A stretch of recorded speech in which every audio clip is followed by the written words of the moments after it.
I mean, that was my, and this is why it's my default.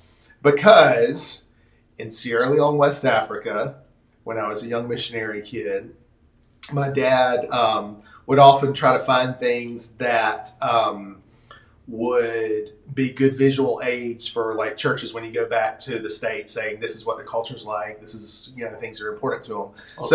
Little trinkets, yeah. So he found a really great replica of a witch doctor in their like ceremonial garb. Did he know what it was? Yeah, the guy was like, "This," and he was thinking, just like, okay, yeah, that would be a good visual aid to say this is what the witch doctor looks like. And so he bought it and didn't think anything else of it. And then that night he woke up and just felt this like heaviness on his chest. And he looked and it was like the whole room just started getting darker and darker and darker. And it was like the darkness was just like taking his breath away. And so he was praying a lot then. That same night at some point, my brother wakes up and he hears somebody whispering his name. And you can hear the drums in the background. This was the secret society that I mentioned earlier. Oh, you're going to have to tell us about that. Okay, sidebar. I do need to tell you now. The secret society was this organization loose organization of people that lived in the woods behind our house, probably a couple of miles away. But anyway, they would basically abduct young boys and give them scars on their faces and say, you belong to us now. And then they're part of the secret society. I just watched a podcast where they were talking about the same exact thing. Yeah. And like once they scar them, they're part of it. Yep. Like you're them. Yeah. Ballin, right? Crazy. It wasn't Was it Mr. Ballin? I don't remember who it was, but I just watched it. Yeah. I feel like you sent me that because that sounds familiar. Maybe so. That's crazy. Yeah. So anyway, these were the drummers in the background that my brother heard, and it was kind of soft, and he heard somebody saying,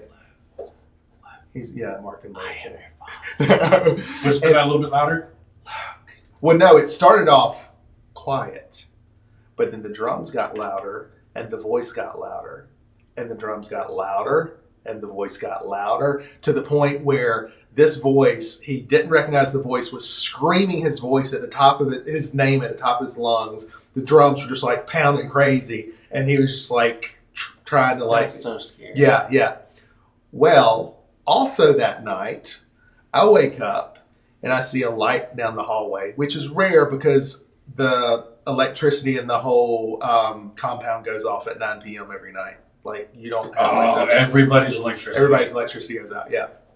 And so I saw a light. I was thinking, I guess it's a flashlight. Somebody's carrying a flashlight trying to go to the bathroom or something.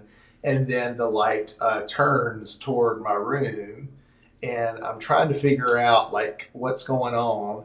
And I noticed my favorite toy, which is a train with a light on the end, was levitating in the doorway of my bedroom. And I thought, something's odd, something's off. And while I was thinking that, I saw a woman that I didn't recognize. She was Caucasian, which was rare in these parts, but she was not my mother. And she didn't look evil, but I felt this like really something's off. Something's really, really. So I was praying. So what she looked like? So this is where the story, I play the story over and over in my head over many times, because there's the spiritual idea that this is something demonic. There was a story that I remember hearing of a young Christian missionary who had been abducted by one of these secret societies and murdered. So there's the ghost angle. Is this the ghost of the murdered woman? And then, of course, there's the psychological angle of like my parents were dealing with all this stuff and I was feeling all this psychological turmoil. Maybe we were feeling it. Anyway, all this happened the same night. Needless to say, the next morning my dad threw the doll in the fire pit and we watched it burn. Wait. Yeah. So go ahead. The woman was following the train? Yeah. What happened to it? Did it just disappear? Did the train fall? No, I just closed my eyes and prayed. And then yeah. Oh. Yeah.